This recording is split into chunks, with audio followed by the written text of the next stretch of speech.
Assalamualaikum warahmatullahi wabarakatuh. Bismillahirrahmanirrahim. Alhamdulillahirabbil alamin. Wassalatu wassalamu ala asyrofil anbiya'i wal mursalin sayyidina wa maulana Muhammadin wa ala alihi wa sahbihi ajmain. Amma ba'du. Kepada yang terhormat Kepala Sekolah SD Negeri Tanjung Sari, Ibu Indri Sutrisni SPD, yang kami hormati Bapak dan Ibu guru serta karyawan SD Negeri Tanjung Sari, yang kami hormati ibu-ibu tamu undangan. Pertama, marilah kita panjatkan puji syukur kehadirat Tuhan Yang Maha Esa, Allah Subhanahu wa Ta'ala, yang telah memberikan kita nikmat sehat, nikmat sempat, sehingga kita dapat berkumpul dalam ruangan ini dalam acara diseminasi budaya positif di lingkungan sekolah tanpa halangan suatu apapun.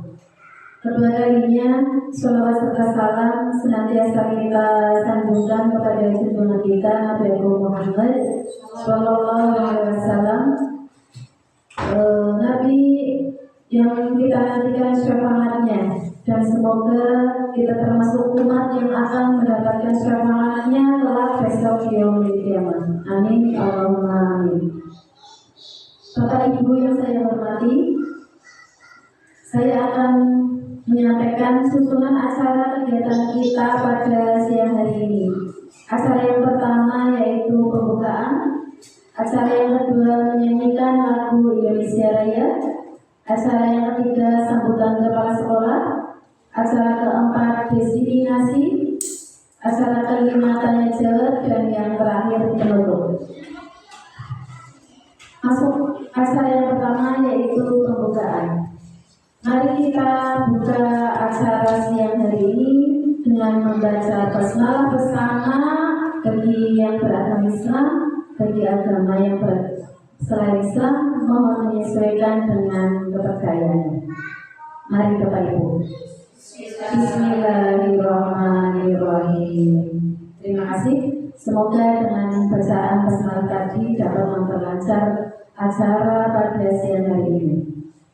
Memasuki acara yang kedua yaitu menyanyikan lagu Indonesia Raya. Bapak Ibu dimohon berdiri.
Bapak Ibu silakan duduk kembali.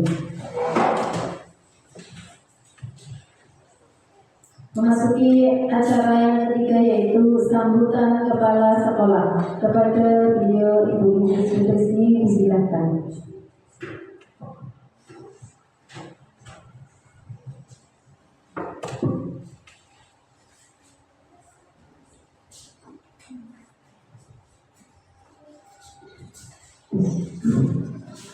Selamat siang Bapak Ibu.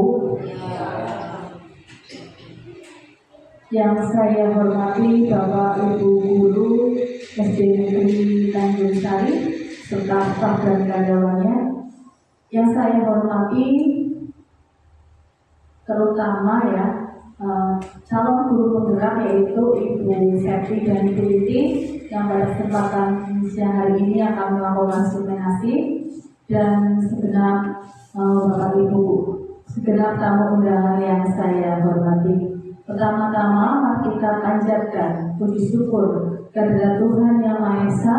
Pada kesempatan siang hari ini kita dapat berkumpul di ruang kelas 5 SD Negeri Tanjung Sari dalam acara diseminasi budaya positif Ini merupakan tugas dari teman kita, rakyat kita, Bu Iti dan Bu Septi dalam program guru penggerak. Semoga dapat berjalan dengan lancar, tidak ada halangan suatu apapun, semua mendapat pertolongan dan perlindungan dari Tuhan. Amin. Bapak Ibu yang saya hormati, tadi sudah dikatakan oleh pembawa acara bahwa pada siang hari ini kita bersama-sama ikut peran serta dalam diseminasi. Tentunya sebelum kita melanjut ke arah yang lebih jauh, kita harus tahu dulu. Tadi saya itu diseminasi. Diseminasi itu apa sih? Diseminasi itu menurut Kamus Besar Bahasa Indonesia adalah penyebarluasan, penyampaian informasi, ide, gagasan, dan sebagainya. Jadi di sini nanti teman kita berdua, Bu Iti dan Bu Septi akan mendiseminasikan, akan menyampaikan, akan menyebarluaskan ide, gagasan, inovasi yang sudah beliau berdua lakukan sebagai tugas dari program guru penggerak yang akan disampaikan kepada kita semua. Jadi intinya di sini penyampaian informasi itu. Nah, untuk diseminasi boleh disanggah atau tidak? Boleh. Diseminasi tidak untuk disanggah, tapi diberi masukan. Boleh bertanya jika ada yang tidak jelas atau kurang jelas dari para peserta diseminasi, ya. Jadi sanggahannya itu bukan sanggah ngeyel, gitu ya. Jadi sanggah yang membangun, atau mungkin ada yang kurang jelas, atau mungkin ada yang mungkin bahasa yang diterima baru pertama kali mendengar, atau mungkin penerapannya dalam kehidupan nyata, itu monggo silakan boleh ditanyakan sejelas-jelasnya.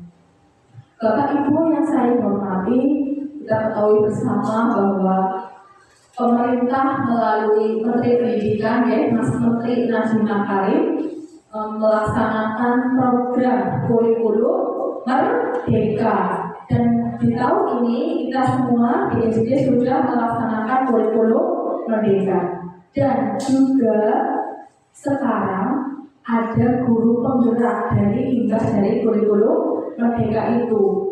Guru penggerak ini sudah berjalan sampai ke angkatan 11, dan rekan kita Bu Inti dan Bu Septi merupakan calon guru penggerak atau CGP, bahasa kerennya CGP angkatan 11. Nah, rekan kita Bu Tina angkatan 10. Di angkatan 11 ini sudah berjalan sampai modul 1.4. Nah, sekarang ini tugas modul 1.4. Kita melaksanakan diseminasi. Sebelumnya sudah ada kedua, ketiga, dan nanti setelah ini juga ada modul yang kedua. Modulnya sampai 3.3. Waktu belajarnya adalah 6 bulan. Diklat 6 bulan. Sebelumnya ketika saya adalah alumni dari guru penggerak dari CGP, saya angkatan yang kedua. Dulu 9 bulan, sekarang hanya 6 bulan. Kita doakan bersama-sama. Dan kedepannya juga masih ada CGP lagi, angkatan 12 gitu ya. Jadi monggo Bapak Ibu bagi yang belum mendaftar atau belum terjaring dalam program guru penggerak, silakan jangan malu-malu, jangan sungkan-sungkan atau mungkin ragu-ragu untuk mendaftar dari program CGP ini, karena banyak sekali manfaatnya, terutama ketika kita tahu bahwa pembelajaran yang kita lakukan adalah selalu menghamba kepada murid. Itu nafas guru penggerak adalah pembelajaran yang bernafas yang menghamba kepada murid. Kita motivasi bersama-sama supaya rekan kita bisa menyelesaikan program calon guru penggerak ini dan sampai akhirnya nanti bisa mendapat sertifikat, dan namanya bukan CGP lagi, C sudah hilang, tapi menjadi GP, guru penggerak, dengan menikmati berbagai macam fasilitas. Seperti saya di sini juga berdiri di depan panjenengan karena program guru penggerak.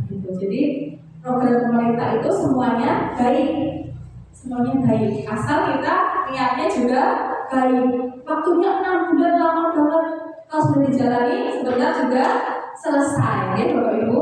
Ya, saya masih muda-muda, silakan ya. Besok ada lagi mungkin sampai kata 20 mungkin. Ya, nah kita doakan supaya teman kita bisa melaksanakan program ini sampai selesai, dan mudah-mudahan pada siang hari ini diseminasi dapat berjalan dengan lancar. Demikian dari saya. Ada kurang lebihnya saya mohon maaf untuk terusnya.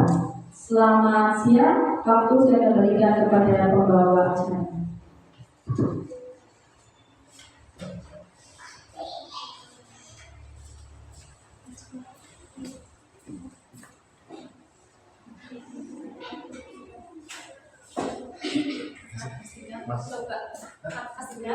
Enggak, maksudnya masih salah kita dulu. Lihat ya, maksudnya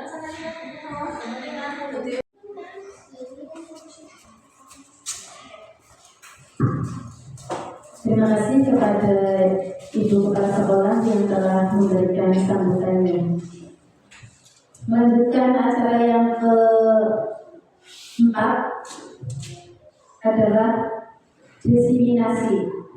Pada kesempatan kali ini saya sendiri yang akan menyampaikan diseminasi disiplin positif. Setelah nanti saya selesai dilanjutkan oleh Bu Saki.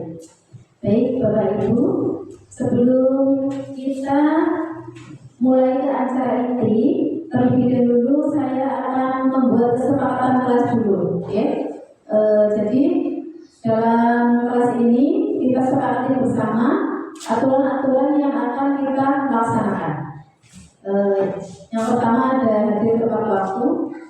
Terima kasih nih Bapak Ibu sudah hadir tepat waktu. Kemudian hadir sepenuhnya, maksudnya jiwa raga di sini, ya. Kemudian ya maksudnya yang diharapkan Bapak Ibu di sini, tapi pikirannya jangan tertarik dulu ya, baik. Ya. Kemudian selanjutnya saling menghargai, ya. Jadi jika ada satu yang mau berpendapat, yang lain mendengarkan. Kemudian aktif. Nanti jika diminta untuk menyampaikan sarannya atau pendapatnya, silakan nanti aktif mengikuti. Kemudian mengikuti acara dengan bahagia. bahagia, ya, diharapkan begitu, tidak tegang, tidak usah tegang, ya, rileks saja, karena ini adalah sebuah penularan ilmu yang sedikit saya dapatkan ketika mengikuti pendidikan calon guru gerak. Ada yang mau ditambahkan kesempatan kelas kita? Cukup? Oke, terima kasih. Ya, Bapak Ibu yang saya hormati, berbicara tentang disiplin positif. Jadi ada filosofi Ki Hajar Dewantoro yang melatar belakangi tentang disiplin positif. Ki Hajar Dewantoro menyatakan bahwa kita ambil contoh perbandingannya dengan hidup tumbuh-tumbuhan, ya. Jadi seorang petani dalam hakikatnya sama kewajibannya dengan seorang pendidik yang menanam padi, misalnya hanya dapat menuntun tumbuhnya padi.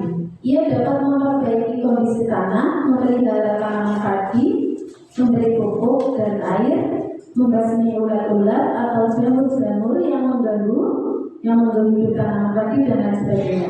Maksudnya bagaimana? Jadi Ki Hajar Dewantoro itu mempunyai pandangan, mengibaratkan siswa itu sebagai bibitnya, kemudian sekolah itu sebagai tanahnya, dan kita itu sebagai petaninya. Jadi yang menentukan bibitnya, ya, bibit itu mau dibentuk seperti apa, mau diciptakan seperti apa baiknya, itu tergantung dari petaninya itu, ya. Sama halnya seperti siswa. Jadi baik guru siswa itu sangatlah tergantung dari peran seorang guru, ya. Jadi meskipun bibitnya sudah unggul, tapi tidak diperlakukan baik oleh petaninya, tidak diberi pupuk, tidak dikasih air, tidak mendapat sinar matahari, maka bibit itu tidak mungkin tumbuh dengan baik sesuai dengan keinginan seorang petani tersebut. Sama halnya dengan siswa, anak didik kita, ya. Maka di sini guru mempunyai peran yang sangat penting dalam menentukan siswa atau peserta didik kita, ya. Itu adalah filosofi yang disampaikan oleh Ki Hajar Dewantoro. Lanjut, ya tadi, ya. Jadi guru diibaratkan sebagai petani yang memiliki peranan penting agar tanamannya tumbuh subur. Guru harus bisa memastikan bahwa tanah tempat tumbuhnya tanaman adalah tanah yang cocok untuk ditanami. Ya, tanah itu diibaratkan dengan sekolah, ya. Jadi kita guru harus bisa menciptakan kondisi yang bagus, yang aman, nyaman untuk anak didik kita, ya. Bibit bisa tumbuh baik ketika tumbuh di tanah yang subur. Bagaimana menciptakan tanah yang subur? Ya pastinya petani itu mempunyai banyak cara, mempunyai banyak strategi. Ya, bisa dikasih pupuk kandang, pupuk apik, dan sebagainya. Begitu juga bisa sekolah. Untuk menciptakan sekolah yang nyaman, yang aman, ya, guru harus mempunyai banyak cara, banyak strategi bagaimana menciptakan sekolah itu agar bisa agar sekolah itu bisa mendukung tumbuh kembang peserta didik kita. Lanjut, ya. Sebagai pendidik yang berperan penting, Dalam membangun budaya positif di sekolah, perlu dipahami bahwa tanggung jawab ini tidak hanya terkait dengan pengelolaan perilaku siswa, tetapi juga menciptakan lingkungan yang mendorong perkembangan karakter dan pembelajaran yang bermakna. Ya, jadi penerapan budaya positif di lingkungan sekolah itu sangatlah penting, ya. Di sekolah seperti di sekolah kita, alhamdulillah sudah mulai berjalan ya penerapan disiplin positif. Misalnya yang sudah berjalan apa nih Bapak Ibu? Ya, cium tangan saling kalau pagi ya. Kemudian ada sholat duha berjamaah. Kemudian apa lagi Bapak Ibu? Coba monggo yang mau menyampaikan yang sudah dijalani, yang sudah terlaksana di sekolah kita. Membaca Asmaul Husna ketika pagi hari sebelum jam pelajaran, ya. Kemudian ada juga yang sudah menerapkan ya, bersedekah di Jumat sedekah, ya. Ada jalan apa sih? Jumat sehat. Kemudian ya, sholat duha sudah ya. Kemudian penerapan literasi juga sudah ya. Ya, itu merupakan contoh-contoh budaya positif yang ada di sekolah kita, ya. Jadi mulai hal-hal kecil yang kita tanamkan pada sekolah diharapkan nanti mereka sudah terbiasa dan bisa menerapkannya juga di lingkungan rumah maupun di masyarakat. Ya, lanjut. Budaya positif, ya. Apa itu budaya positif? Budaya positif adalah nilai-nilai, keyakinan-keyakinan, dan kebiasaan-kebiasaan di sekolah yang berpihak pada murid. Hal itu dilakukan agar murid dapat berkembang menjadi pribadi yang kritis, penuh hormat, dan bertanggung jawab. Seorang guru yang baik harus memiliki kemampuan dalam mewujudkan budaya positif di sekolah. Budaya positif tersebut dapat dilaksanakan dengan menerapkan konsep-konsep berikut. Ya, jadi penerapan budaya positif itu ada 6, ya. Di antaranya yang pertama adalah disiplin positif. Kemudian yang kedua motivasi perilaku manusia, yang ketiga kebutuhan dasar manusia, yang keempat keyakinan kelas atau keyakinan sekolah, berikutnya posisi kontrol seorang guru, dan yang terakhir adalah segitiga restitusi. Ya, pada kesempatan kali ini saya akan membahas yang pertama, yaitu tentang disiplin positif. Ya. Apa itu disiplin positif? Disiplin positif merupakan salah satu cara penerapan disiplin yang bertujuan untuk menumbuhkan kesadaran serta memberdayakan anak untuk melakukan sesuatu tanpa sokongan, tanpa ancaman maupun tanpa hukuman. Disiplin positif lebih ke arah disiplin diri yang dapat mengontrol diri dalam melakukan segala tindakan. Ya, Bapak Ibu, adakah yang bisa memberikan contoh disiplin positif? Monggo, beda.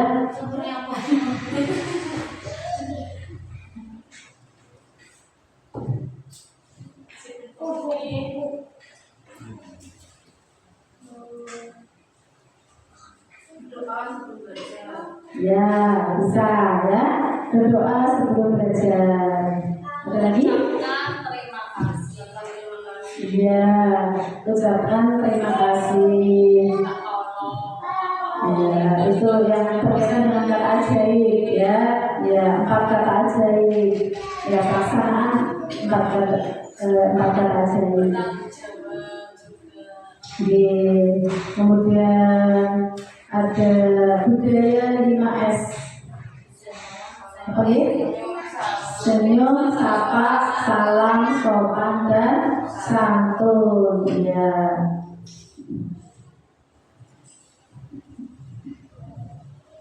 Ya, apa makna disiplin? Disiplin berasal dari kata disiplina yang artinya belajar. Makna asal dari kata ini berkonotasi dengan disiplin diri. Disiplin dari murid-murid itu menurut Sokrates dan Plato. Kemudian disiplin diri membuat orang menggali potensinya menuju sebuah tujuan. Kemudian ya, apa yang dihargai, maksudnya sebuah tujuan, apa yang dihargai. Namun dalam budaya kita, makna kata disiplin telah berubah menjadi sesuatu yang dilakukan seseorang pada orang lain untuk mendapatkan kepatuhan. Ya, kecenderungan umum adalah menghubungkan kata disiplin pada dengan ketidaknyamanan, bukan dengan apa yang dihargai atau pencapaian suatu tujuan mulia. Ya, kadang kata disiplin itu dikaitkan dengan suatu kepatuhan, suatu aturan, ya, sehingga ketika seseorang atau anak melanggar aturan, maka dikatakan melanggar disiplin, gitu, ya, misalnya. Lanjut. Ya, ketika mendengar kata disiplin, apa yang terbayang di benak Anda? Apa yang terlintas di benak Anda? Kalau mendengar kata disiplin, tepat waktu, ya, sesuai dengan ketentuan, ya. Nah, kebanyakan orang akan menghubungkan kata disiplin dengan tata tertib, dengan aturan dan kepatuhan pada peraturan. Kata disiplin juga sering dihubungkan dengan hukuman, padahal itu sungguh sangat berbeda. Karena belajar tentang disiplin positif tidak harus dengan memberikan hukuman, justru itu adalah alternatif terakhir, bahkan tidak perlu dilakukan sama sekali, ya. Jadi sebenarnya kita sebagai guru itu tidak boleh menghukum, ya, tidak boleh memberikan hukuman kepada siswa. Jadi apapun masalah yang dihadapi atau kesalahan sekecil apapun yang siswa langgar pada aturan, kita tidak boleh menghukum. Kita bisa menyelesaikannya dengan jalan lain. Ya, tidak boleh menghukum, apalagi sampai ibaratnya menyakiti, menggunakan kekerasan kepada anak, kepada siswa, itu sama sekali tidak boleh. Lanjut. Nilai-nilai kebajikan universal.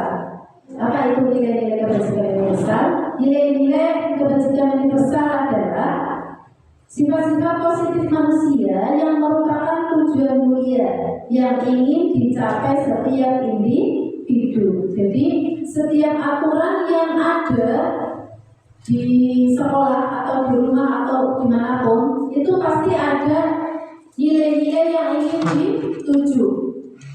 Contoh, ketika ada aturan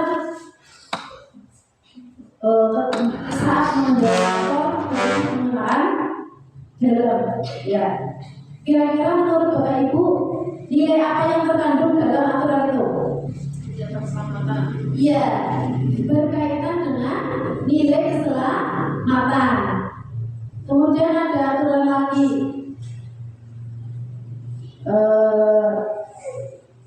anak-anak dilarang merokok, ya, siswa dilarang merokok. Kira-kira nilai apa yang terkandung di dalam peraturan tersebut? Iya, nilai kesehatan. Jadi di sini diharapkan dari aturan-aturan yang ada akan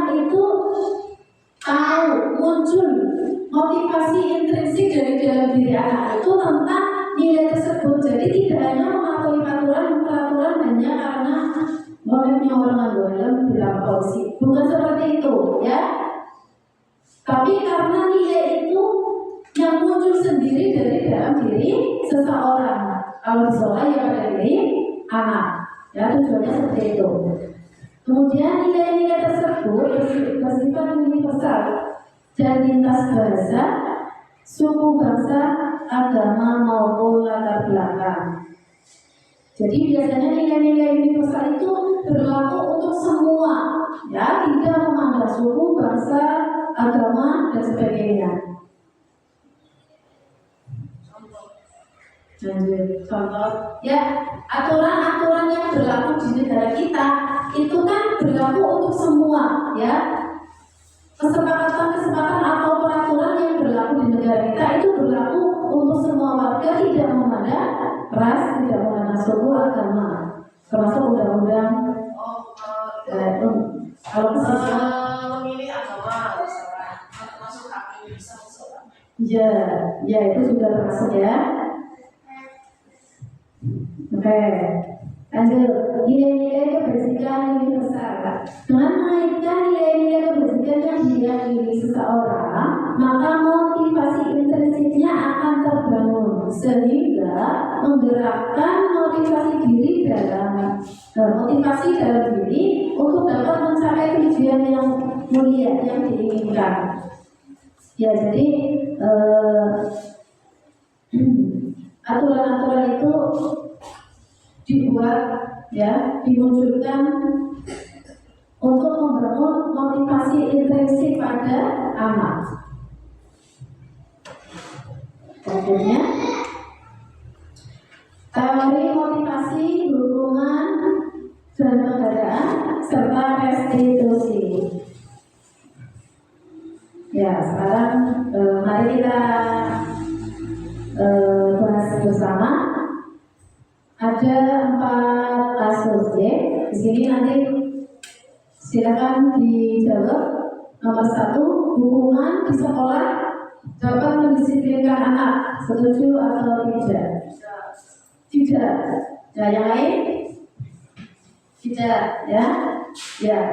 Di sini saya juga sepakat kalau hubungan di sekolah itu tidak dapat hubungan di sekolah dapat mendisiplinkan anak. Iya.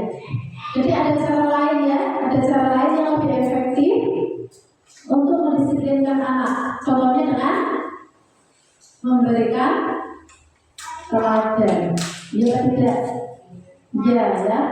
Teladan yang baik di hadapan peserta didik kita itu akan lebih mengena dibandingkan dengan sekedar aturan atau ketika mereka melakukan kesalahan dan dihukum, ya, itu tidak efektif. Jadi sebaiknya lebih baik memberikan contoh yang baik kepada anak-anak kita.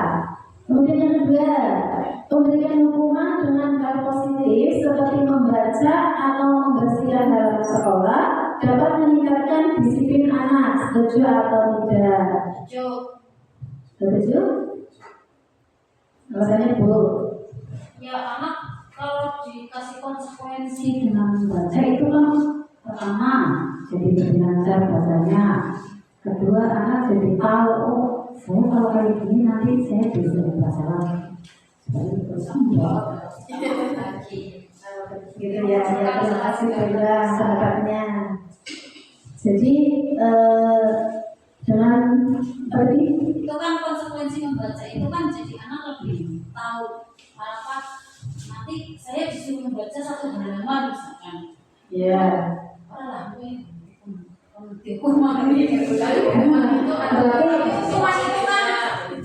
mengandung makna yang dari tadinya nggak bisa baca karena ada konsekuensi membaca terus disuruh membaca. Jadi anak itu otomatis mau nggak mau harus membaca 1 lembar. Ya. Beda kalau kita menggunakan hukuman fisik. Kalau hukuman fisik kan sudah jelas menyakiti. Tapi Tapi kalau ada yang jenis seperti itu kan saya setuju. Setuju ya? Iya. Oh ya, boleh ya. Ini konsekuensi mungkin ini lebih ke konsekuensi ya. Konsekuensi. Ya. Kemudian pernyataan yang ketiga, memberi penghargaan dapat meningkatkan motivasi belajar anak. Setuju atau tidak? Setuju. Walaupun kita kasih ribet, bagus. Iya, Saya kasih bintang 1. Itu kan kita sudah senang. Ya, jadi semangat anaknya. Jadi Bukan hadiah mungkin termotivasi. Iya. Oke. Ya, kemudian yang keempat, membuat anak merasa bersalah memberi dampak lebih ringan dibandingkan menghukum. Maksudnya membuat rasa bersalah itu bagaimana? Tapi sih gua jadi banyak, rumah dari begini gitu. Itu mungkin contoh dari salah satu contoh membuat anak merasa bersalah. Ucapannya berguru gitu sih, malah kadang yang membuat anak itu merasa jual dengan dengan kata-kata yang melemahkan mereka. Setuju atau tidak? Tidak ya. Jadi ketika dibandingkan menghukum itu menghukum kan mungkin sering dikaitkan dengan fisik, ya kalau menghukum. Nah, ketika memberi rasa bersalah itu juga pada mental sebenarnya. Setuju atau tidak? Tidak setuju ya? Ya. Kalau saya tidak setuju. Ya, maksudnya teori motivasi perilaku manusia. Ya, seseorang berperilaku itu ternyata ada motivasinya. Ya, melakukan hal apapun itu sebenarnya ada motivasi dalam dirinya. Yang pertama, untuk menghindari ketidaknyamanan atau hubungan. Jadi di situ apa yang akan terjadi apabila saya tidak melakukannya. Kadang mungkin anak masih seperti itu. Orang kita dukung. Nah, itu termasuk motivasi, ya motivasi eksternal. Jadi melakukan sesuatu hanya karena menghindari hukuman. Ya, tingkat anak biasanya masih ada yang seperti itu. Kemudian yang kedua, motivasi untuk mendapatkan imbalan dari seseorang atau instansi. Jadi mereka berpikir apa yang akan saya dapatkan apabila saya melakukannya ya, gitu. Mereka berpikir seperti itu. Ya, itu termasuk ada motivasi eksternal. Jadi melakukan sesuatu itu karena ada imbalannya, gitu. Nah, tingkat motivasi perilaku tertinggi adalah untuk menghargai diri sendiri. Jadi saya akan menjadi orang yang saya inginkan dan menghargai diri sendiri dengan nilai-nilai yang saya percaya. Nah, ini adalah tingkat motivasi seseorang yang paling tinggi. Mereka pada tingkat yang ini sudah sadar dengan konsekuensi, dengan tanggung jawabnya. Iya betul. Jadi karena berbuat sesuatu itu karena menghargai dirinya sendiri, gitu ya. Itu adalah motivasi internal, yaitu dari dalam diri, ya. Tujuannya adalah disiplin positif. Lanjut.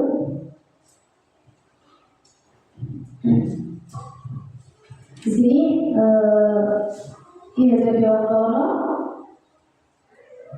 menyatakan merdeka. Apa itu merdeka? Merdeka itu artinya bebas ya. Merdeka itu artinya tidak hanya terlepas dari perintah, akan tetapi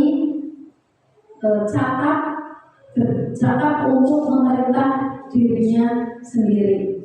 Itu merdeka menurut Ki Hajar Dewantara. Selanjutnya, ya, dihukum oleh penghargaan. Maksudnya bagaimana? Bahwa penghargaan berlaku sama dengan hukuman. Dalam arti meminta atau membujuk seseorang melakukan sesuatu untuk memenuhi suatu tujuan tertentu dari orang yang meminta atau membujuk, yaitu artinya sama. hanya sebenarnya gini, kita menghukum itu artinya kan memberikan konsekuensi ya. Nah, ketika penghargaan juga sebenarnya sama, tapi kalau penghargaan itu biasanya berupa reward atau hal yang baik yang menyenangkan. Ketika hukuman itu sesuatu yang mungkin memberatkan atau menyakitkan. Jadi dorongan eksternal akan ada faktor ketergantungan ya. Apa itu? Beberapa dampak dari pemberian penghargaan. Jadi ternyata pemberian penghargaan kepada siswa itu mempunyai dampak tersendiri. Pengaruh dalam jangka pendek dan jangka panjang penghargaan dapat merusak hubungan. Kemudian penghargaan juga menurunkan kualitas. Penghargaan mematikan kreativitas dan penghargaan juga mengurangi motivasi intrinsik. Ya, jadi kebanyakan ketika anak melakukan sesuatu karena setelah diberi ini, itu melakukannya karena yang diharapkan adalah imbalannya, bukan karena motivasi dari dalam dirinya. Ya, begitu. Berikutnya, ini sama ya tadi. Ya, baik. Di sini ada 7 tindakan, ya. Nanti Bapak Ibu bisa menjawab atau menuliskan di post-it, ya. Kira-kira pernyataan berikut, pernyataan di atas itu termasuk hukuman atau konsekuensi. Minta tolong pakai ini dibagi. Nomor 1, mencatat 100 kali di dalam buku dengan kalimat saya tidak akan terlambat lagi karena terlambat ke sekolah. Itu termasuk hukuman atau konsekuensi.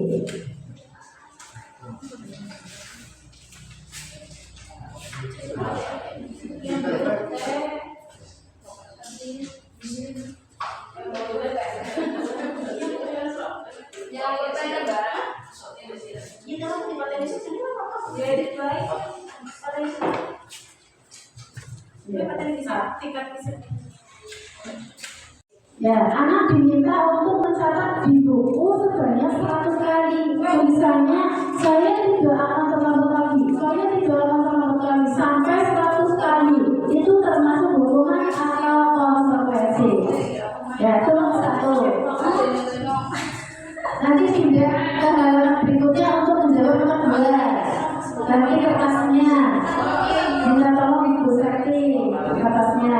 Nomor 2.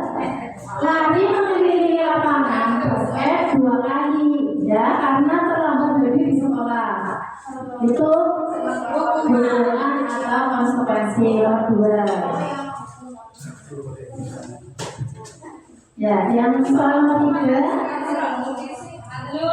murid diminta untuk push up 15 kali karena tidak menggunakan masker ke sekolah. Itu hukuman atau konsekuensi. Maka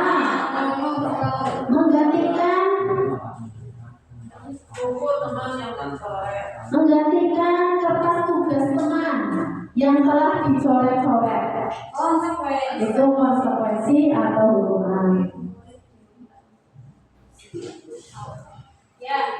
Nomor 5, membersihkan tumpahan air di meja tulis karena tersenggol pada saat belajar. Konsekuensi atau hukuman.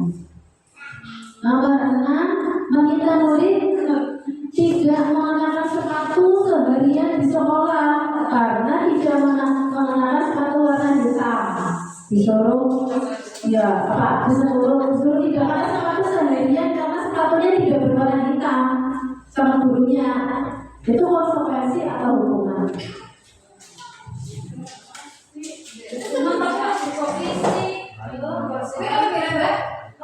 Nomor 6, saya ulangi ya. Nomor 6, meminta murid tidak karena tidak mengenakan sepatu warna hitam. Meroknya Satu lagi nomor 7, Bu. Nomor 6.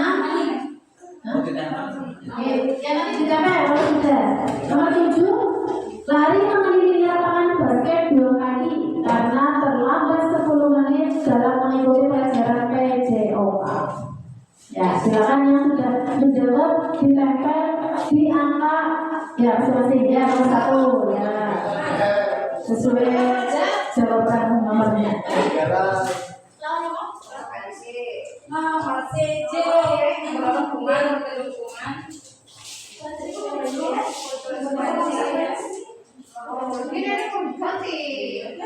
Belum.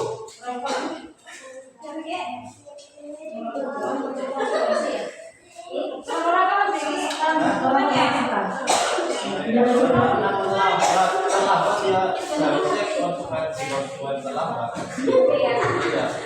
Ya, ya terlambat.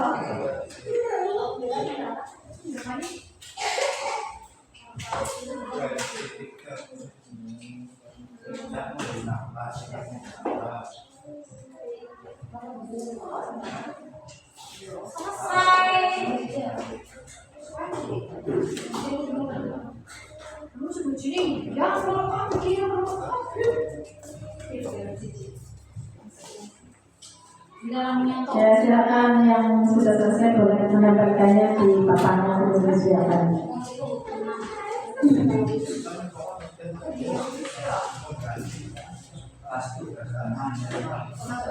Apa sih?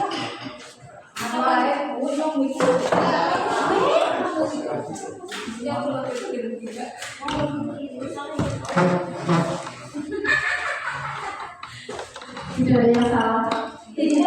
Semuanya benar karena semuanya benar. Dijawab langsung jawab.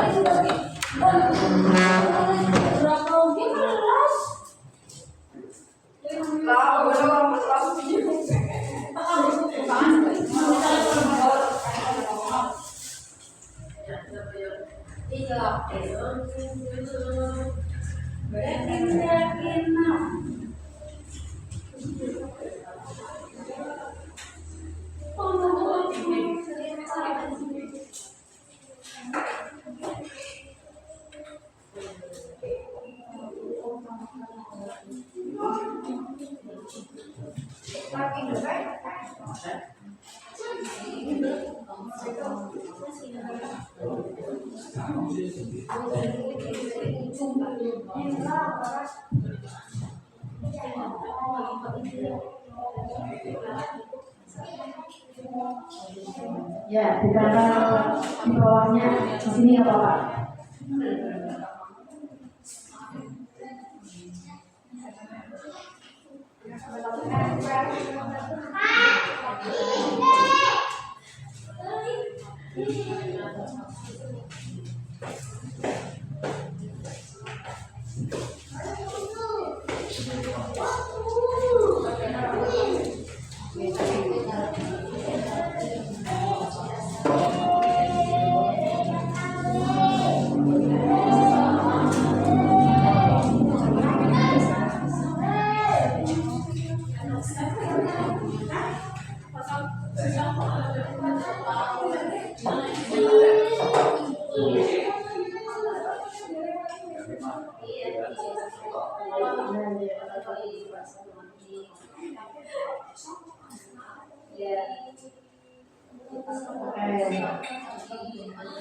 Ya, terima kasih atas jawabannya. Baik Bapak Ibu, mari kita bahas bersama ya. Untuk pernyataan yang nomor 1 ya. Mencatat 100 kali di buku dengan kalimat saya tidak akan terlambat lagi. Ya, jawaban Bapak Ibu. 1 konsekuensi 2, 3, 4, 5.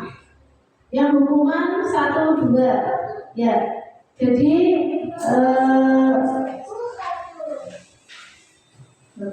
ya 2 ya. Ya, jadi lebih banyak yang menjawab konsekuensi ya. Ya. Jawabannya apa Bapak Ibu? Konsekuensi. Ya.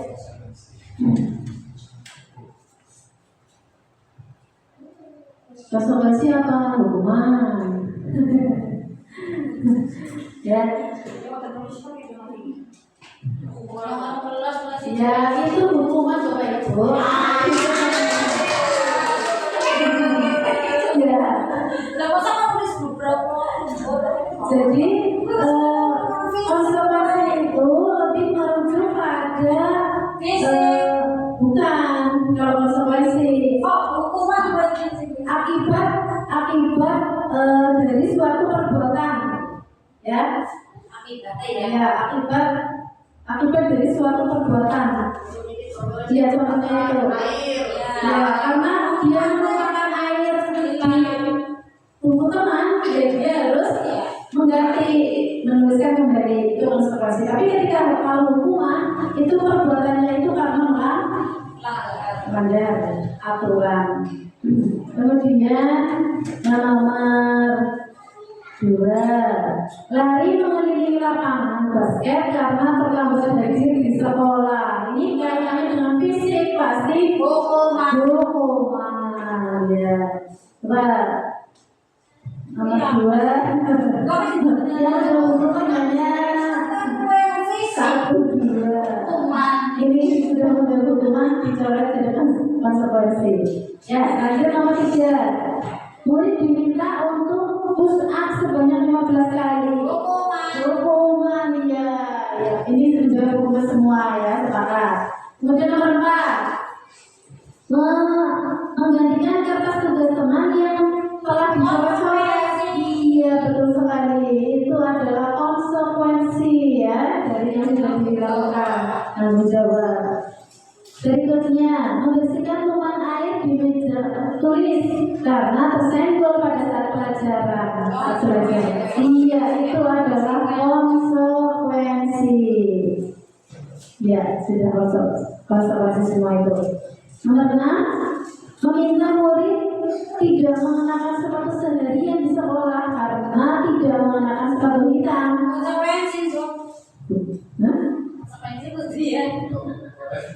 Itu hukuman, Bu. Ya, karena berkaitan dengan itu kan fisiknya, Bu. Tidak menggunakan sepatu seharian kan bisa panas, bisa malu sama temannya. Iya, itu hukuman. Iya, kemudian yang 7, lari mengenai lapangan basket. Ya, jelas sekali ya, ini adalah hukuman. Ya, sudah mulai paham ya antara hukuman dan konsekuensi. Berikutnya, masuk. 7 sudah ya? Apa belum? Oh belum ya. Apa tadi ya nomor 7 ya? Lari mengelilingi lapangan. Hah? Oh yang mana? Yang nomor 7?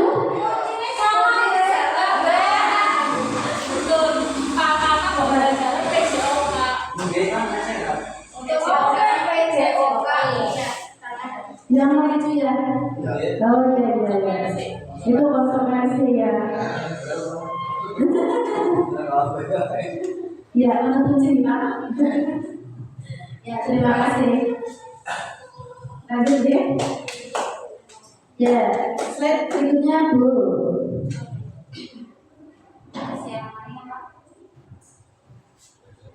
Ya, berdasarkan bagian di atas, berikut adalah penjelasan tentang hukuman dan konsekuensi dan restitusi. Jadi hukuman adalah hukuman itu tidak terencana, bersifat satu arah, bisa berupa hukuman fisik, hukuman psikis, atau kata-kata kasar. Ya, itu disebut hukuman. Sedangkan konsekuensi bersifat terencana, sudah disepakati. Bentuk-bentuk konsekuensi dibuat oleh pihak guru atau pihak sekolah. Ya. Nah, sedangkan restitusi Kalau restitusi nanti akan dijelaskan oleh Bu Sati, ya. Lanjut Bu.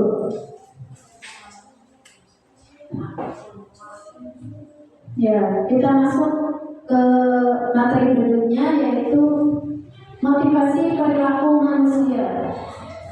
Ya, jadi ada tiga motivasi perilaku manusia. Yang pertama menghindari ketidaknyamanan, yang kedua mendapat imbalan atau penghargaan, yang ketiga adalah menghargai diri sendiri dan menjadi orang yang mereka inginkan. Ini sudah tadi ya, sudah ada penjelasan di awal. Lanjut Bu. Ya. Berikutnya adalah 5 kebutuhan dasar manusia, ya. Yang ada 5 dasar kebutuhan dasar manusia. Yang pertama adalah bertahan hidup. Kemudian yang kedua, kebutuhan kasih sayang dan rasa diterima. Ketiga, kebutuhan penguasaan. Keempat, kebutuhan kebebasan, dan yang terakhir, kesenangan. Ya, untuk menjelaskan kelima kebutuhan dasar tersebut ada studi kasus. Ya, dari kasus tersebut nanti kita dapat ya, jadi dari kasus itu nanti kita jadi bisa tahu apa kebutuhan dasar orang tersebut atau orang yang ada di dalam kasus tersebut. Ibu Tera, wali kelas 5B, sedang bingung menghadapi ulah salah satu murid kelasnya yaitu Tono. Beberapa anak telah mengeluhkan Tono sering meminta bekal makan siang mereka dengan paksa. Ya, jika Anda dihadapkan situasi seperti itu, seperti Ibu Tera, apa yang akan Anda lakukan? Menurut Anda, apa alasan Tono melakukan hal tersebut? Nah, jadi itu muridnya Tomo itu setiap hari meminta bekal kepada temannya secara paksa. Nah, ya. Itu kira-kira menurut Bapak Ibu, Tomo itu melakukan itu karena apa sih? Minta diperhatikan dong. Ya, jadi ya mungkin karena caper, cari perhatian, mungkin karena lapar atau samu, ya tidak dimakan semuanya. Bisa jadi karena usil, ya. Nah, itu kemungkinan yang kita sangkakan nih, ya kepada Tono. Baik, kita bahas satu persatu. Nah, yang pertama, mungkin yang lakukan Tono itu karena dia lapar, ya. Dan orang tuanya tidak membawakan bekal makan siang, maka kebutuhan dasar yang berusaha dipenuhi Tomo adalah kebutuhan untuk bertahan hidup. Ya, jadi kalau yang dilakukan itu karena lapar, dia tidak punya makanan, dia meminta pada atau merebut temannya. Nah, kalau yang dilakukan itu, maka motivasi yang dilakukan Tomo adalah karena untuk bertahan hidup. Nah, ya. Kemudian jika Tomo senang karena temannya memperhatikan dia sehingga dia senang, sehingga dia sedang memenuhi kebutuhan kasih sayang. Jadi dia kadang ya kalau mungkin Tomo pengen diperhatikan begitu ya, kayak caper ya tadi ya Dewi menyampaikan. Ya mungkin karena tujuannya hanya untuk di HPK bendungan batirek, bendungan gurunya diperhatikan. Nah, itu juga kalau ada ya yang seperti itu motivasinya. Itu kalau Tono tujuannya hanya temannya memperhatikan dia senang, ya maka dia itu mempunyai kebutuhan kasih sayang.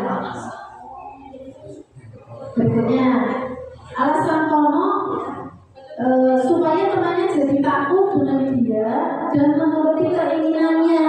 Maka sebetulnya Tono sedang berusaha memenuhi kebutuhan dasarnya yaitu kekuasaan.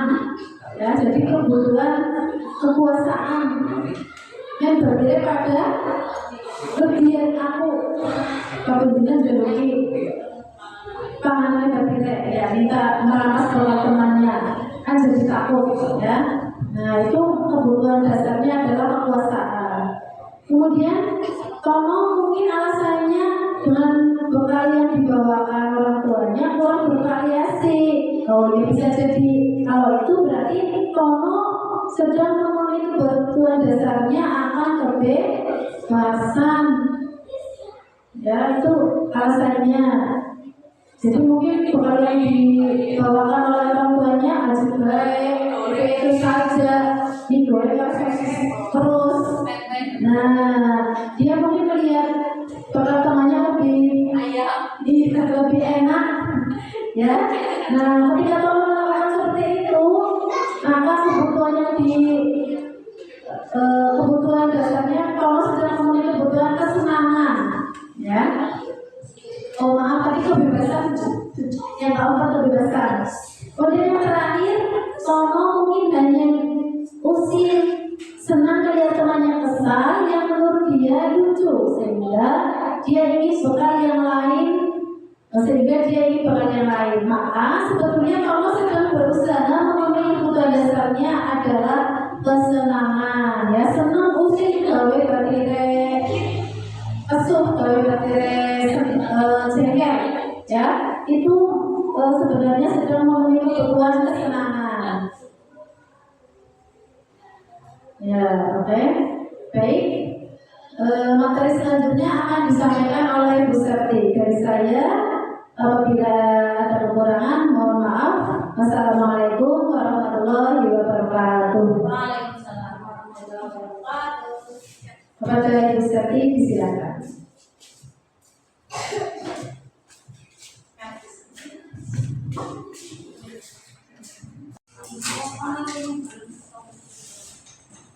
Ya, selamat siang Ibu Bapak. Kita lanjutkan tentang acara kita hari ini yaitu diskriminasi tentang budaya positif atau disiplin positif.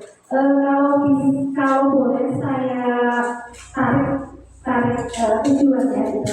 Dari disiplin positif ini adalah memberikan menanamkan kesadaran ke anak bahwa motivasi dari dirinya sendiri bahwa ketika kita melaksanakan disiplin itu akan membawa dampak yang baik kepada dirinya sendiri. Jadi memberi kesadaran sepenuhnya kepada murid bahwasanya hal yang baik itu akan membawa dampak yang baik untuk dirinya sendiri. Nah, memang dari modul 1.4 tentang disiplin positif itu tadi sudah disampaikan ada 6 hal. Ada disiplin positif, motivasi perilaku, dan yang terakhir tadi kebutuhan dasar manusia. Kita lanjutkan selanjutnya yaitu tentang keyakinan kelas. Mengapa keyakinan kelas dan bukan peraturan kelas? Ya. Mengapa? Nah, kita lihat. Mengapa kita memiliki peraturan? Ya, mengapa tidak peraturan saja, tetapi keyakinan kelas? Mungkin sempat tadi dibahas sebelum oleh Ibu Inti bahwa yang namanya keyakinan, ya keyakinan itu merupakan hal yang jadi kita yakin kalau hal itu baik maka kita harus melakukan itu. Seperti tadi sudah disampaikan tadi mengapa kita memiliki peraturan harus menggunakan itu? Ya karena tadi keselamatan dan baik keselamatan di situ. Kalau kita menggunakan helm itu akan membawa dampak keselamatan kepada kita. Ya, salah satunya itu ini terkait keselamatan, keamanan juga ya. Kalau mungkin jatuh kita tidak diharapkan jatuh, tapi kalau kita menggunakan helm ketika jatuh diharapkan tidak apa-apa. Ya, jadi kita yakin ya.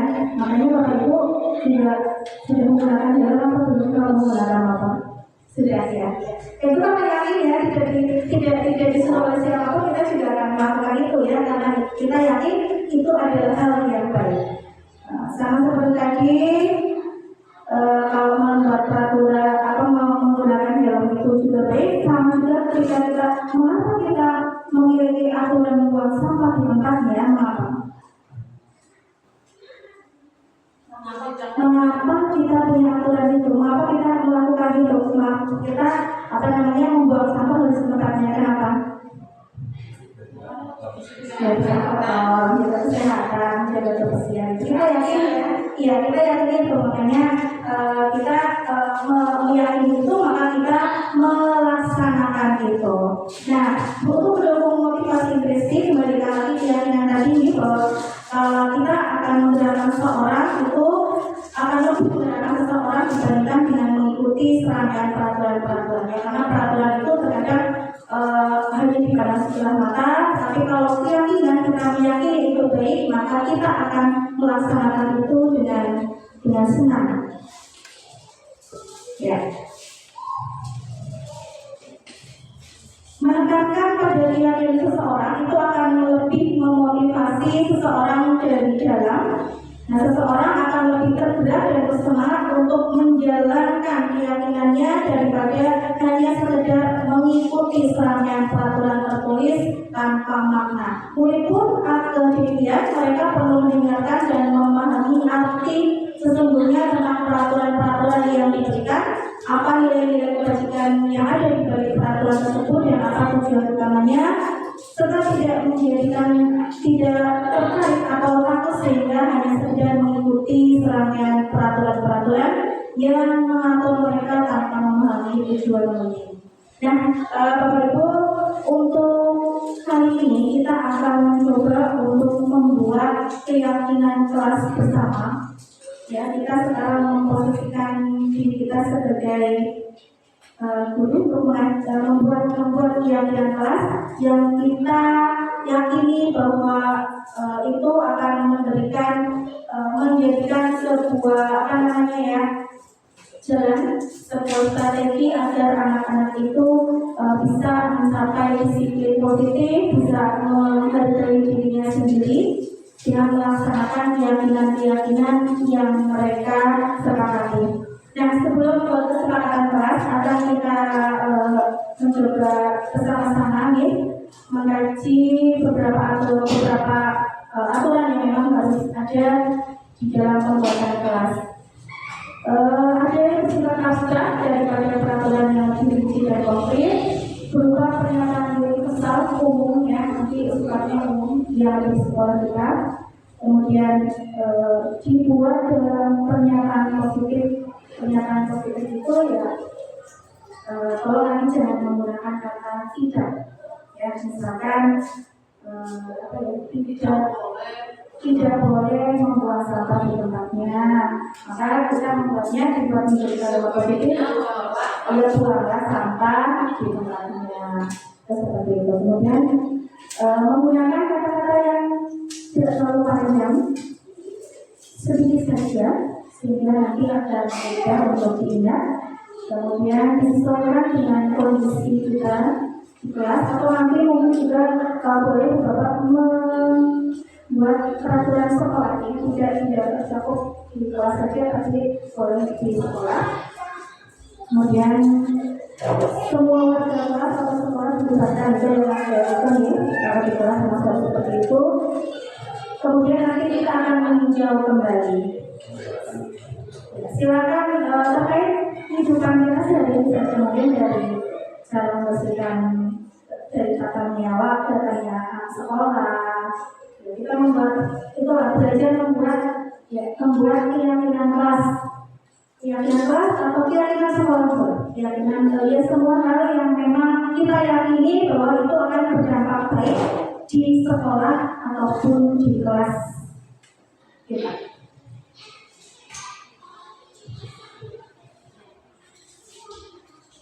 Boleh dari belakang katanya, kemudian sampai di sini harus berlaku seperti apa, dari pakaian harus seperti apa. Kalimatnya tidak usah kali-kali, satu kalimat saja tidak apa-apa. Ya, satu kalimat saja, satu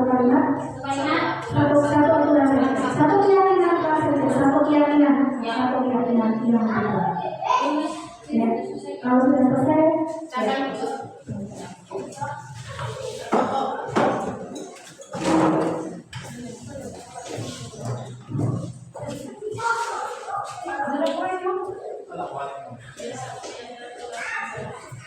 Kalau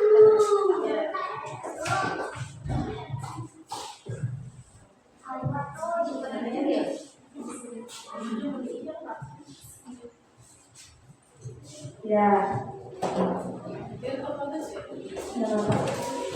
Sambil menunggu yang lainnya, saya bacakan dulu. Keyakinan kelas, datang ke sekolah tepat waktu. Ya, datang ke sekolah tepat waktu itu merupakan keyakinan kelas ya. Kalau peraturan kelas itu bahasanya mungkin cenderung tidak datang terlambat.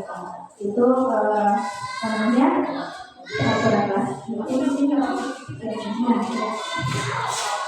Kemudian keyakinan sekolah, mencium tangan guru ketika baru datang. Iya. Saling mulai ya.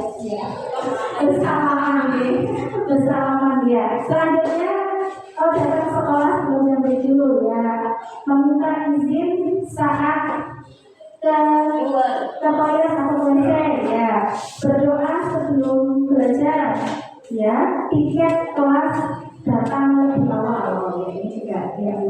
Selanjutnya berdoa sebelum belajar ya. Ini sudah bersama ya, bahwa keyakinan kelas apa yang sudah dituliskan di buku Bapak di sini ini adalah sebuah nilai keyakinan yang kita yakini bersama bahwa ini akan mengajarkan anak-anak kita menuju ke hal-hal yang baik, nilai-nilai kebajikan yang kita memang yakini bersama. Ya, ini untuk keyakinan kelas. Ini merupakan strategi cara kita untuk menuju ke titik tadi, yaitu disiplin positif atau budaya positif. Ya. Sudah kita buat bersama. Kita lanjutkan menuju ke posisi kontrol guru. Ada 5 posisi kontrol guru. Ya. Yang sebagai penghukum, pembuat merasa bersalah, kemudian pemantau dan manajer. Ini 5 posisi kontrol gurunya. Kita lanjutkan. Terlihat di Bapak? Tidak? Ya, rangkaian. Nah, dari kontrol sudah selesai.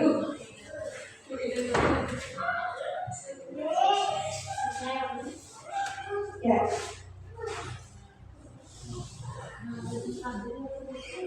Ketika seorang guru, coba nanti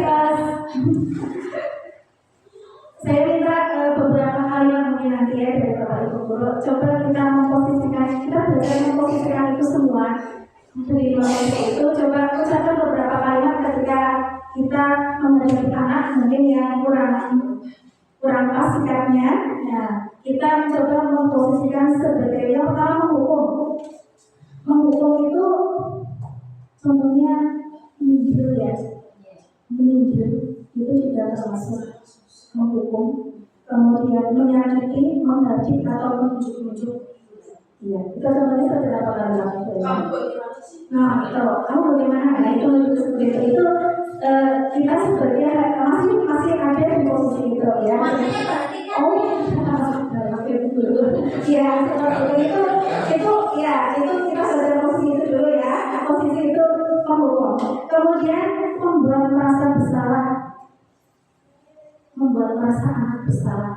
Kamu jangan kayak gitu. Oh ya, ibu kecewa ya, ibu kecewa sama kamu.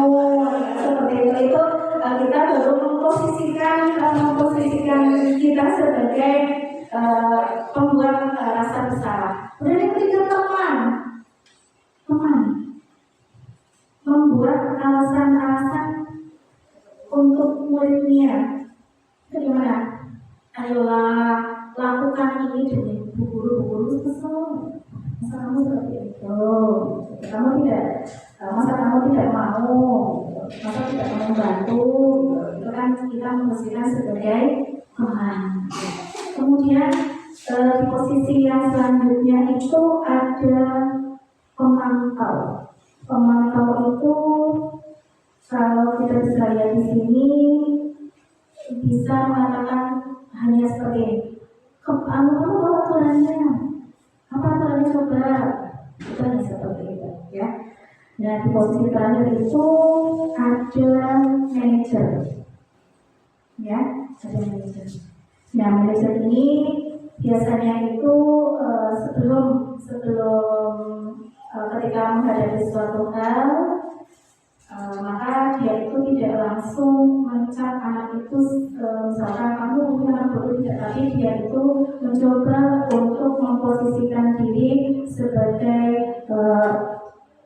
orang ya, untuk menguatkan pribadi itu, memberikan lagi, mengingatkan kembali apa-apa yang dia yakini, sehingga dia kembali menjadi anak yang baik. Ya, jadi memberikan keyakinan apa yang sudah dimiliki. Nah, ini dari beberapa posisi ini, memang posisi mana Bapak Ibu yang terbagus? Teman. Apa yang tadi ya dia?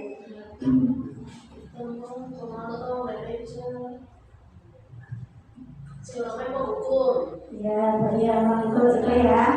Nah, ya banyak sekali ya, tetapi ya kita sambil belajar, semoga kita sampai ada pada titik yang satu jam. Nah, kita dampak-dampaknya bisa lihat di sini. Ketika anak menjadi penghukum, maka dampak yang akan kita peroleh ketika kita ada di posisi penghukum itu, anak menjadi pendendam, kemudian tidak menyukai guru atau mata pelajaran tertentu. Ya, misalkan tadi ketika penghukum, tadi bagaimana Bu Yuli penghukum, kamu begini, kan? Seperti itu, mungkin itu akan memberikan rasa dendam ke anak ya. Jadi anak tidak suka lah aku berbuat seperti itu. Mungkin sebenarnya kembali lagi ke tadi, bahwasanya ketika anak melakukan suatu hal yang mungkin kita anggap tidak, itu sebenarnya karena memang ada kebutuhan dari anaknya yang memang tidak terpenuhi, ya. Kemudian membuat merasa bersalah, dampaknya itu akan membuat siswa hanya merasa bersalah, rendah diri dan tidak menarik diri, gitu. Ya, ketika kita membuat merasa suaranya lembut tapi menyalahkan siswa, menyatakan kesalahan pada siswa dan guru itu menderita. Jadi seperti apa Bu ya, contoh lainnya ketika kita membuat bersalah? Ya, kamu tadi kamu ya itu hanya akan memberikan siswanya itu merasa rendah diri dan tidak pede, jadi merasa minder. Itu ketika kita mengatakan itu secara tidak langsung, mungkin kita tidak minta itu, tapi itu akan memberikan dampak yang cukup besar kepada. Kemudian ketika kita memposisikan diri sebagai teman, nah sebagai teman itu murid itu hanya bergantung pada satu orang saja atau satu guru saja, dan akan berdampak anak tidak kurang mandiri. Kemudian ya kita lihat ada beberapa dampak dari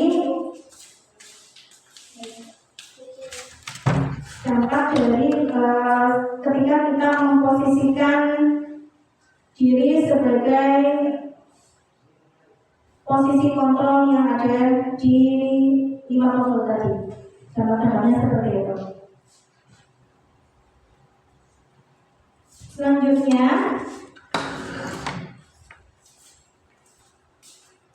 kita akan belajar tentang segitiga restitusi. Nah, ini segitiga restitusi itu adalah suatu cara proses kolaboratif, ya, proses menciptakan kondisi bagi murid untuk memperbaiki kesalahan mereka sehingga mereka dapat kembali ke kelompok mereka dengan karakter yang lebih kuat. Nah, restitusi itu juga merupakan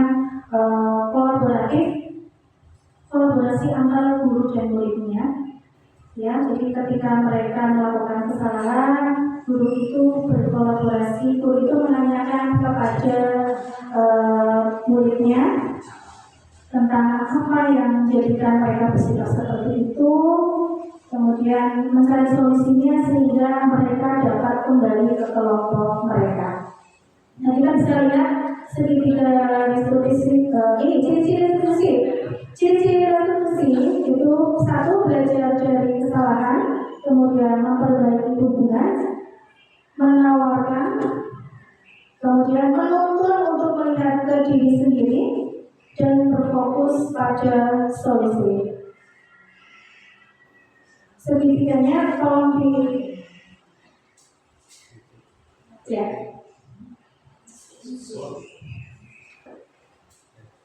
Segitiga restitusinya.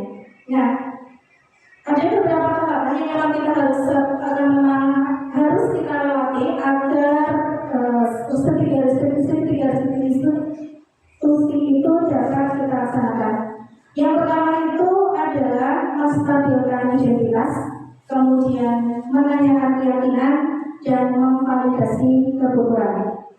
Ini langkah pertama ketika kita melakukan segitiga restitusi, yaitu menstabilkan identitas. Di situ membuat anak merasa bahwa untuk membuat anak merasa gagal karena berbuat salah menjadi positif terhadap dirinya.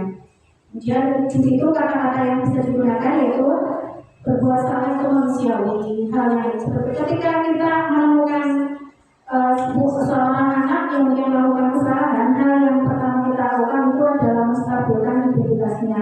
Kita menjadikan anak itu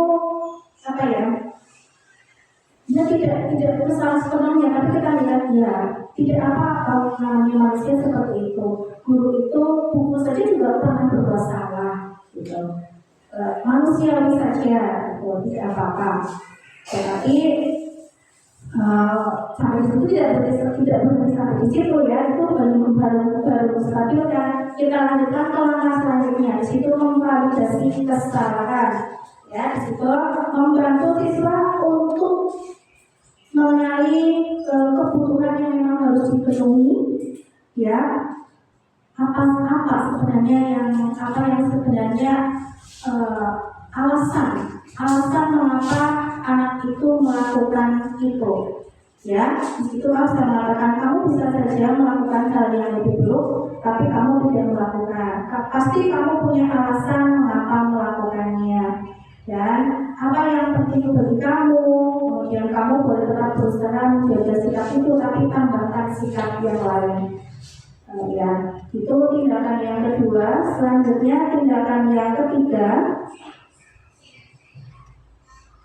yaitu menanyakan keyakinan.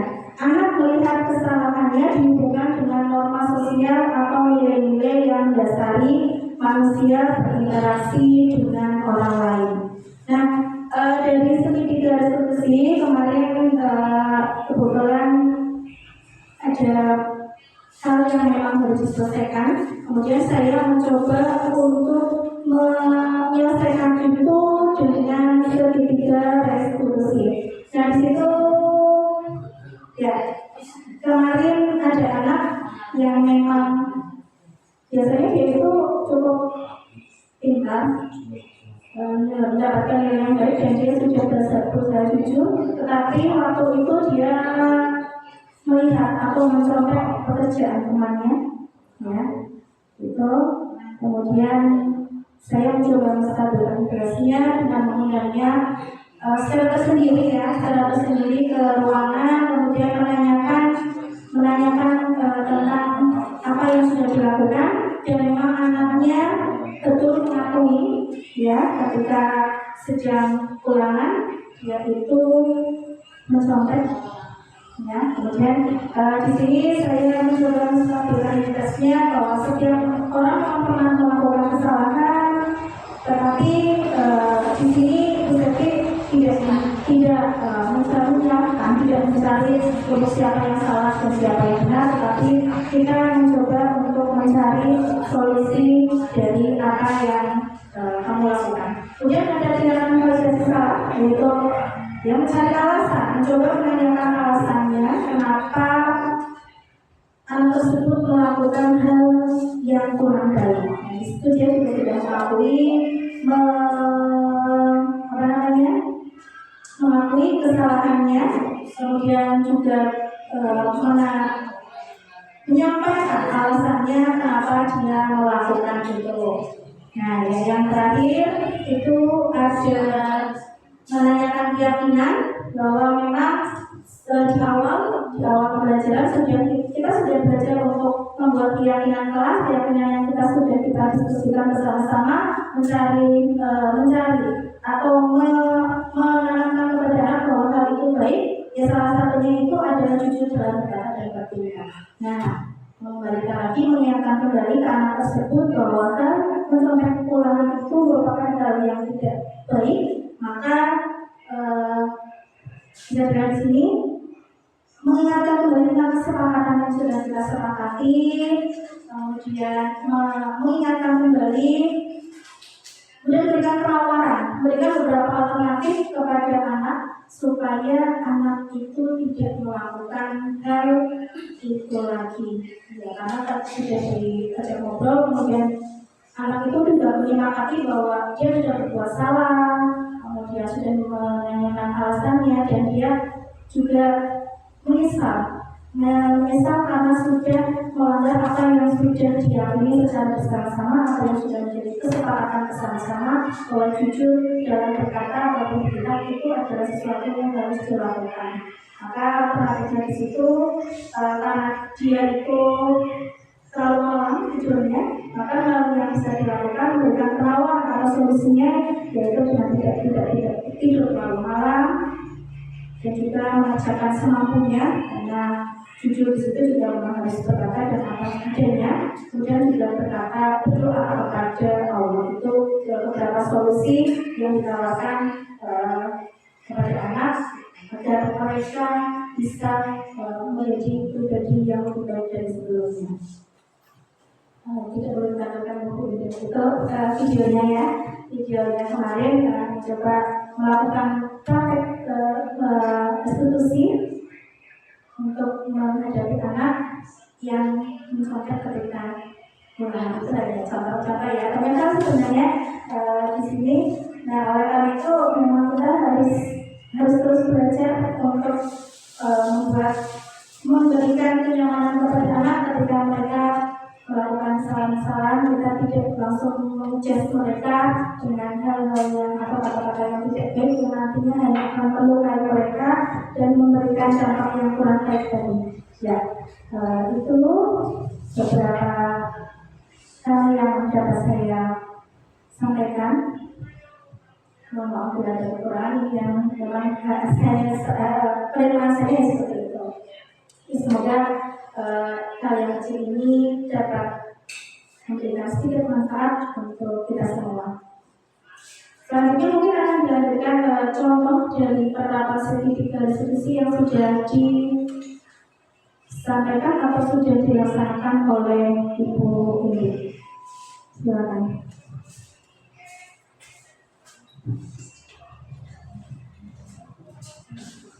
Baik, Bapak Ibu, melanjutkan slide berikutnya ya. Dalam tugas kemarin di modul 1.4 itu kita CGK itu diwajibkan untuk melakukan praktik menyelesaikan masalah dengan segitiga restitusi di kelas. Nah, jadi di kelas kami, kelas 4, kami mencoba menerapkan atau menyelesaikan masalah dengan segitiga restitusi. Prolognya, hari itu saya sedang bersiap masuk ke kelas, tiba-tiba datang Hani dan Kalista ya, kantor. Kemudian mereka berdua menyampaikan kalau Akinda sedang menangis di kelas. Nah, setelah saya datang ke kelas, memang Akinda itu sedang nangis dan Audi ada di sampingnya. Mereka teman-teman yang lain menyampaikan bahwa bukan Audi. Nah, kemudian saya berusaha menyelesaikan masalah itu menggunakan segitiga retribusi bersama Aldi. Kemudian saya rekam itu anak yang lain di luar ya. Saya menyelesaikannya ketika jam istirahat. Jadi saya tanyakan kepada Aldi tentang apa yang sudah dilakukannya kepada Akila, mengkonfirmasi perbuatannya. Kemudian dengan langkah-langkah yang sudah tadi saya lakukan, yang pertama adalah menstabilkan identitas. Jadi menanyakan terlebih dahulu apakah benar tadi kamu telah melakukan kesalahan, apakah kamu benar tadi yang membuat nangis Akila. Nah, begitu. Kemudian aku juga menjawab, iya Bu. Nah, kemudian saya tanyakan alasannya mengapa kamu membuat Akila menangis, apa yang kamu lakukan. Begitu. Kemudian tadi menceritakan kronologinya. Nah, kemudian saya berusaha menyelesaikan itu dengan langkah berikutnya, validasi tindakan. Ya, kalau ternyata tindakan Aldi itu salah, apa yang dilakukan tadi kan Aldi menjawab, saya menarik tangannya Akida, saya menarik tadi yang tadi itu masih terikat di tangannya Akida begitu.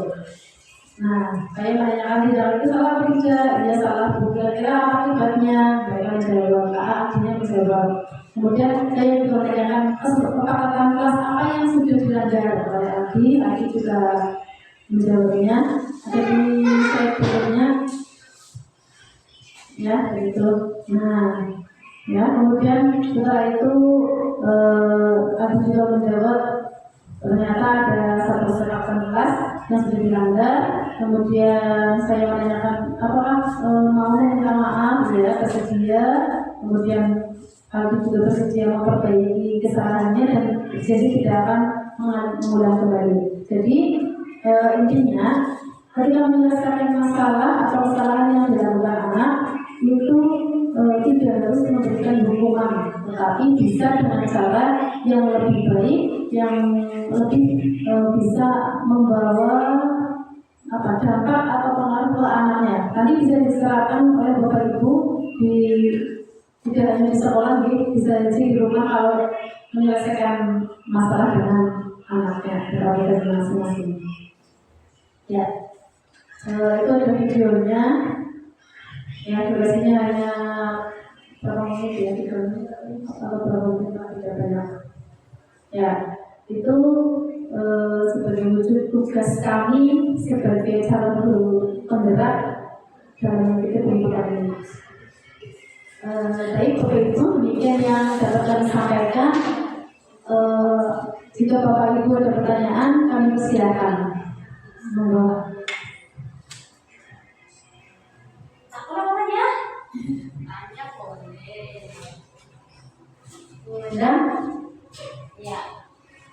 Masuk pilih.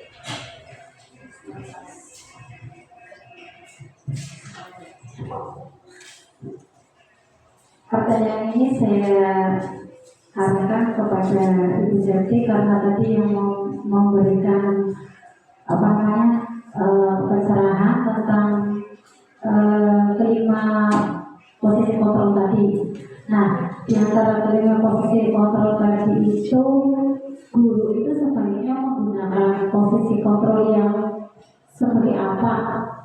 Kemudian, mengapa kok harus menggunakan kelima kontrol tersebut? Demikian pertanyaan dari saya, semoga bisa menjawab. Ya, silakan Bu Sakti yang akan menjawab pertanyaan dari Bu Enda. Monggo.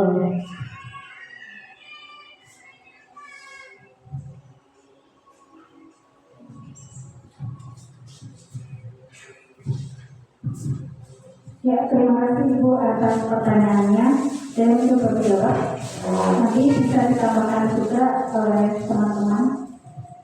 Tentang posisi kontrol tadi ada 5, yaitu tadi sebagai penghukum,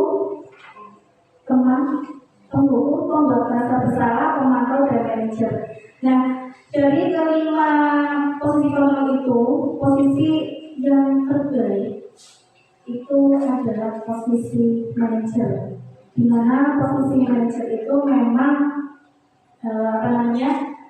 anak berdiskusi dengan murid, kemudian tidak hanya menyalahkan tetapi berdiskusi dengan murid, berkolaborasi, mencoba menggali bersama-sama, mencari alasan kenapa anak itu melakukannya, ya, kemudian menemukan bersama-sama nilai yang seharusnya dia lakukan, ya. Jadi bisa dilihat itu dampaknya memang bisa membuat mandiri, percaya diri, kemudian bersama anak memecahkan masalah. Ya, kembali lagi ketika kita melaksanakan segitiga diskusi, memang di situ duduk bersama, seperti tadi ya, duduk bersama, kita memposisikan diri ya sebagai manajernya dia, mencoba menggali, tidak menyalahkan tapi menggali kenapa sih kamu melakukan hal itu, kemudian juga menggali, menemukan alasannya, kemudian mencari solusi bersama. Ya, itu adalah posisi yang terbaik yang sebaiknya kita berusaha untuk berada di posisi itu, ya, sehingga apa yang kita cita-citakan bersama, ada disiplin positif, ada budaya positif di sekolah kita itu akan tercapai dengan salah satu orang tadi, ya, ketika diskusi, kemudian kita memposisikan diri sebagai seorang manajer. Mungkin hanya itu saja. Ibu, terima kasih.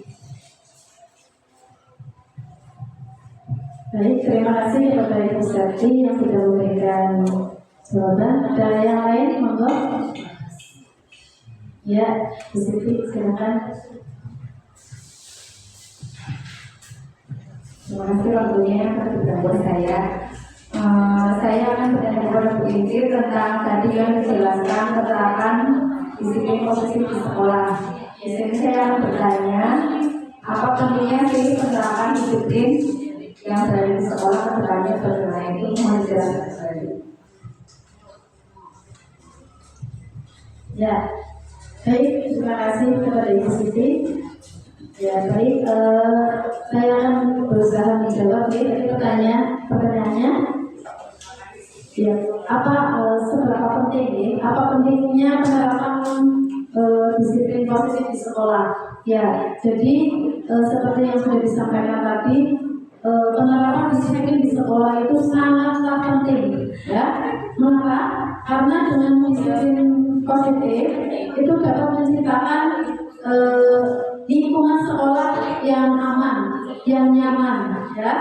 Kemudian juga dengan penerapan disiplin positif melatih anak untuk bertanggung jawab, ya. Kemudian selain itu juga bisa melatih keterampilan sosial, ya. Ketika anak sudah terbiasa melakukan hal-hal yang positif, disiplin positif di sekolah, maka anak tersebut bisa melakukannya dimanapun, ya, tidak hanya di sekolah saja, tapi bisa melakukannya di rumah, bahkan di lingkungan masyarakat kelak, ya. Nah, kemudian selain itu juga dapat membangun hubungan sosial yang positif, baik dengan teman, dengan guru, dengan orang tua, atau dengan warga masyarakat. Ya, jadi sangat penting ya. Ya, mungkin itu yang setelah saya sampaikan sudah belum jawabannya Bu. Ya, baik Bapak Ibu yang saya hormati, demikian diseminasi disiplin positif yang dapat kami sampaikan. Ada kurang lebihnya mohon maaf. Terima kasih. Mari kita tutup acara diseminasi kita pada siang hari ini dengan membaca hamdalah bersama dari bagian beragama Islam dan yang beragama selain Islam mohon menyesuaikan dengan kepercayaannya. Mari Bapak Ibu. Alhamdulillahirobbilalamin. Terima kasih. Wassalamualaikum warahmatullahi wabarakatuh.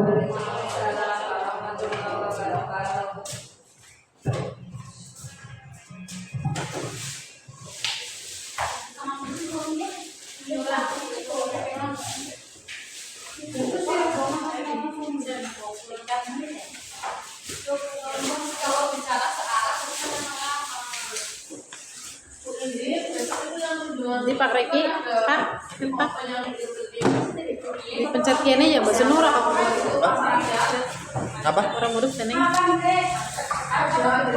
Maaf, iya. Mikir dipencet terus. Assalamualaikum warahmatullahi wabarakatuh. Nama saya Endang Sri Ariyanti, rekan sejawat dari Ibu Inti dan Bu Septi, ingin memberikan pesan kepada mereka berdua tentang diseminasi yang disampaikan oleh mereka berdua. Saya jadi lebih paham tentang penerapan disiplin positif di sekolah. Untuk itu, kepada Ibu Inti dan Ibu Septi, semoga sukses dalam melaksanakan pendidikan guru penggeraknya. Sekian, wassalamualaikum warahmatullahi wabarakatuh.